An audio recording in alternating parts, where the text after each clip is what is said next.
بسم اللہ الرحمن الرحیم۔ السلام علیکم میرے دوستوں اور میری بہنوں۔ پاپولیرٹی فار یو کے ساتھ میں ہوں محمد طیب اور آپ دیکھ رہے ہیں پاپولیرٹی فار یو چینل۔ محترم خواتین و حضرات، بغداد میں ایک نوجوان تھا۔ وہ بہت خوبصورت تھا اور اس کا کام نل سازی تھا۔ نل وہ چیز ہوتی ہے جو گھوڑوں کی ٹانگوں میں لگایا جاتا ہے۔ وہ نل بناتا بھی تھا اور گھوڑوں کے سوموں پر چڑھاتا بھی تھا۔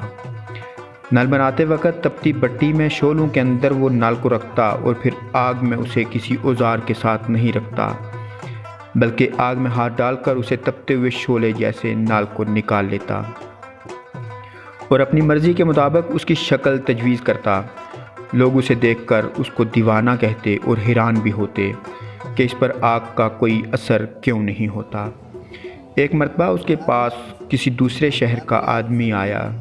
جب اس نے مواجرہ دیکھا تو اس نے تجسس سے اس نوجوان سے پوچھا کہ اس کو گرم گرم لوہا پکڑنے سے کچھ کیوں نہیں ہوتا۔ اس نوجوان نے جواب دیا کہ وہ جلدی میں لوہے کو اٹھا لیتا ہے اور اب اس پر ایسی کیفیت طاری ہو گئی ہے کہ اس کا ہاتھ آگ تو برداشت کر لیتا ہے اور اسے کسی اوزار کی ضرورت بھی نہیں پڑتی۔ اس آدمی نے کہا کہ میں اس بات کو نہیں مانتا، یہ تو کوئی اور ہی بات ہے۔ اس نے نوجوان سے کہا کہ مجھے اس بات کی حقیقت بتاؤ۔ نوجوان نے بتایا کہ بغداد میں ایک نہایت ہی حسین و جمیل لڑکی تھی اور اس کے والدین عمرے کے لیے گئے اور کسی حادثے کا شکار ہو گئے اور وہ دونوں فوت ہو گئے، اور یہ لڑکی بے یار و مددگار شہر میں رہنے لگی۔ وہ لڑکی پردے کی پلی بڑی ہوئی تھی، گھر کے اندر رہنے والی لڑکی تھی۔ اب اس کو سمجھ نہیں آتی تھی کہ وہ زندگی کیسے گزارے۔ آخرکار نہایت غمزدہ اور پریشانی کی حالت میں وہ باہر سڑک پر نکل آئی۔ اس نے میرے دروازے پر دستک دی اور کہا، کیا مجھے ٹھنڈا پانی مل سکتا ہے؟ میں نے کہا ہاں، اور اندر سے پانی لا کر اس لڑکی کو دیا۔ اس لڑکی نے کہا، خدا تمہارا بھلا کرے۔ میں نے اس سے پوچھا، کیا تم نے کچھ کھایا بھی ہے؟ اس نے جواب دیا، نہیں، میں نے کئی دنوں سے کچھ نہیں کھایا۔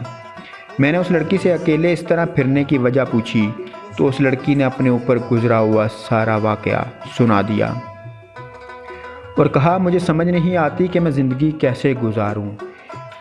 میں نے اس سے کہا کہ تم شام کو میرے گھر آ جانا اور میرے ساتھ کھانا کھانا، میں تمہیں تمہاری پسند کا کھانا کھلاؤں گا۔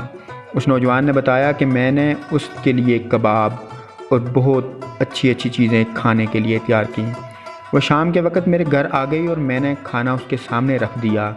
جب اس لڑکی نے کھانے کے لیے ہاتھ بڑھایا تو میں نے دروازے کو کنڈی لگا دی اور میری نیت بدل گئی، کیونکہ وہ انتہا درجے کا آسان موقع تھا جو میری دسترس میں تھا۔ جب میں نے دروازے کو کنڈی چڑھائی تو اس لڑکی نے پلٹ کر دیکھا۔ اس نے کہا کہ میں بہت مایوس، قریب المرگ اور اس دنیا سے گزر جانے والی ہوں۔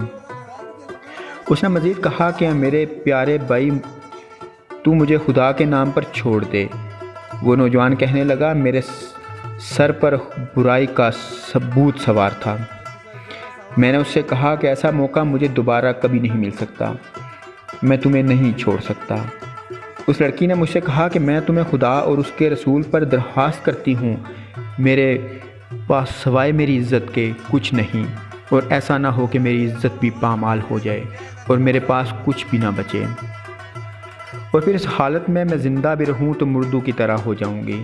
اس نوجوان نے بتایا کہ لڑکی کی یہ بات سن کر مجھ پر خدا کا خوف طاری ہو گیا۔ میں نے دروازے کی کنڈی کھولی اور دست بدستہ اس کے سامنے کھڑا ہو گیا اور کہا، مجھے معاف کر دینا، میرے اوپر ایک عجیب کیفیت طاری ہو گئی تھی، لیکن اب وہ کیفیت دور ہو گئی ہے۔ تم شوق سے کھانا کھاؤ اور آج سے تم میری بہن ہو۔ یہ سن کر اس لڑکی نے کہا، اے اللہ، میرے اس بھائی پر دوزخ کی آگ حرام کر دے۔ یہ کہہ کر وہ رونے لگی اور اونچی آواز میں روتے ہوئے کہنے لگی کہ یا اللہ، نہ صرف دوزخ کی آگ حرام کر دے بلکہ اس پر ہر طرح کی آگ حرام کر دے۔ نوجوان نے بتایا کہ وہ لڑکی یہ دعا دے کر چلی گئی ایک دن میں اپنی دکان پر کام کر رہا تھا اور میں نال کو گرم کر رہا تھا۔ میں نے گرم لوہا پکڑنے کے لیے ہاتھ بڑھایا تو وہ دہکتے ہوئے کوئلوں میں چلا گیا، لیکن میرے ہاتھ پر آگ کا کوئی اثر نہ ہوا۔ میں حیران ہوا اور پھر مجھے اس لڑکی کی وہ دعا یاد آ گئی۔ تب سے لے کر اب تک اس دہکتی ہوئی آگ کو میں آگ نہیں سمجھتا، بلکہ اس میں سے میں جو چاہوں بغیر کسی ڈر کے نکال لیتا ہوں۔ اللہ پاک ہم سب کو سمجھنے اور نیک اعمال کرنے کی توفیق عطا فرمائے۔